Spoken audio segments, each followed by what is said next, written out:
try nating mag-sauna dito sa hotel ng Hilton Nagoya. So, start tayo dito sa vanity area ng pagpasok mo pa lang dito sa onsen/sauna.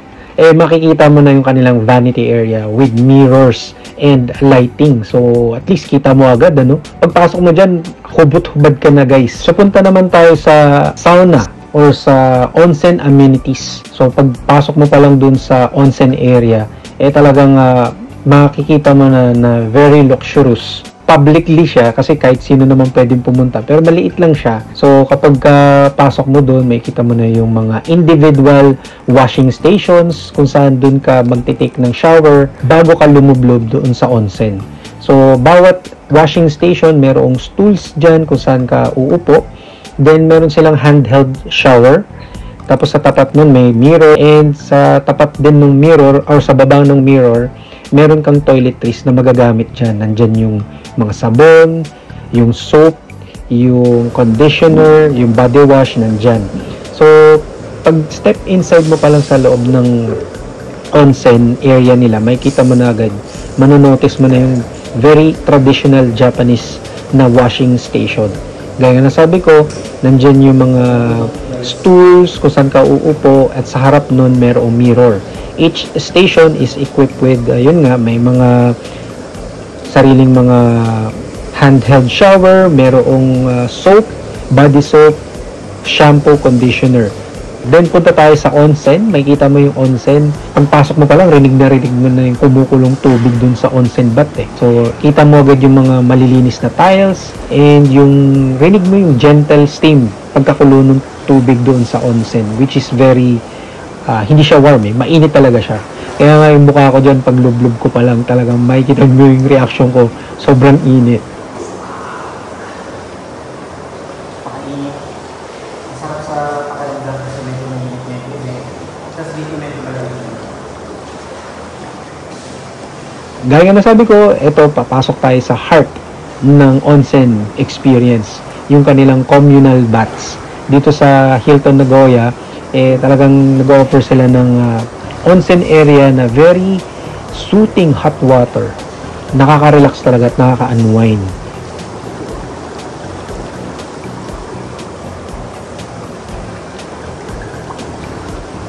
Mag-isa lang ako dito ngayon, kaya nakakapag-video tayo. Yan. Tsaka malinis tignan, pati yung design, modern, although syempre Japanese yung traditional touch, may traditional, halong traditional, and meron din siyang modern design. Pag bago ka pumasok sa onsen, kailangan syempre, kailangan mo munang maligo, diba? So, bago ka lumublob doon sa onsen, may nahahati kasi yung onsen nila, isang mainit, isang malamig. So, bago ka lumublob, yung sundin mo muna yung custom nila, no? Bago ka maligo or lumublob sa onsen, kailangan mo munang mag-shower doon. Kailangan thoroughly malinis kang lulublob doon sa tubig. Hindi ka basta-bastang papasok doon, kundi magre-react sa'yo yung mga kasama mong Japanese. So, sa tabi ng onsen, let's say nakalublob ka na sa onsen, sa tabi naman nun ay mayroong sauna. Ito yung sauna na very complement dun sa pag-onsen mo. Pagkatapos mo mag-onsen or nasa kalagitnaan kapag o-onsen mo, nakababad ka doon, pasok ka naman ngayon sa sauna. Sa sauna naman, nag-offer yan. Pag sinabi mong sauna, meron diyang, yan yung area kung saan very dry heat yung environment. So, sobrang init dyan pagpasok mo. Sobrang init talaga, guys. Parang nakakapaso, pero maganda yan sa katawan kasi for relaxation and detoxification. So, very great way yan to relieve stress and improve yung blood circulation natin. Bago ka pumasok sa sauna, meron na silang mga listahan doon ng mga dapat at yung mga hindi mo dapat gawin.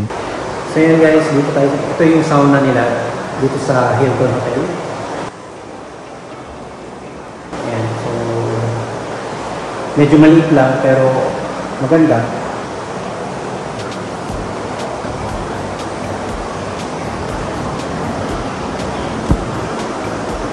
And dahil nga nandiyan ka to relax, hindi mo mamamalayan yung oras. Kaya meron diyang wall-mounted clock sa taas ng mirrors.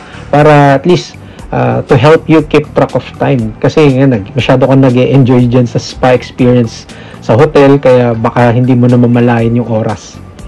Next is kung saan mo naman ilalagay yung mga daladala mong gamit. Kasi pagpasok mo dyan, although may separate na locker sa labas, dyan sa loob ng pagpasok mo, bago ka pumasok sa mismong sauna or onsen, meron pang dyan, shelves para dun sa mga extra toiletries na dala mo or towels. Dyan mo ilalagay yung mga towels mo.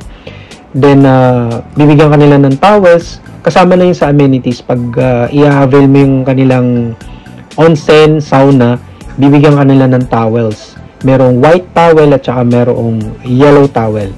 Yung yellow towel ata ginagamit yun sa sauna. Para yun, to make sure na everything you need is nandyan na, madali mo makuha. Pagpasok mo sa onsen, makikita mo agad lang yung yung toilet, makikita mo lang agad yung shelves. So madali mong abutin yung mga gamit mo. Ngayon, puntahan naman natin yung other essential part ng onsen or sauna amenities. So, meron dito well-organized shelves nga na may lalagay mo dyan yung mga towels mo and disposable cups.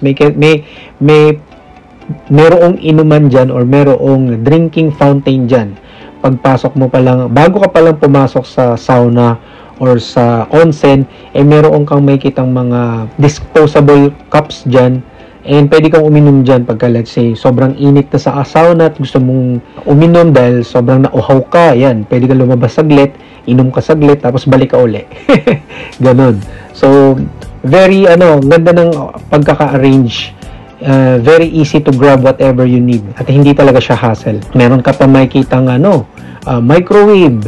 Hindi ko alam kung para saan yung microwave. Hindi ko siya ginamit, pero kakaiba lang, diba? Merong microwave sa loob ng sauna as a onsen. Tapos meron pa siyang small sink station para doon mo siguro itatapon yung mga leftover. Tapos meron dyan dryer, no? Pwede kang mag-dry ng towel mo. And may kasama na rin yung trash bin para doon mo itapon yung mga basura, yung mga napaggamitan mo ng mga, let's say, nag-shave ka or any trash, pwede mo dyan itapon. Tapos may kita ka rin mga small refrigerator dyan para sa mga gustong mag-avail ng refreshments. Yan yung touch of luxury sa hotel ng Hilton Nagoya. Okay guys, nag-record tayo. Ayan, nakapag-offer din kami ni Jin Sensei. Okay. So ano masasabi nyo guys? Comment down below. Pero please, don't bash us. No bashing. Matagal-tagal na rin kasi ako hindi nakapag-video ng oforo or onsen, sauna, yung mga ganyan. Kaya pinakita lang namin sa inyo yung paraan kung paano makapag-onsen or makapag-sauna. Especially sa ganitong klaseng hotel.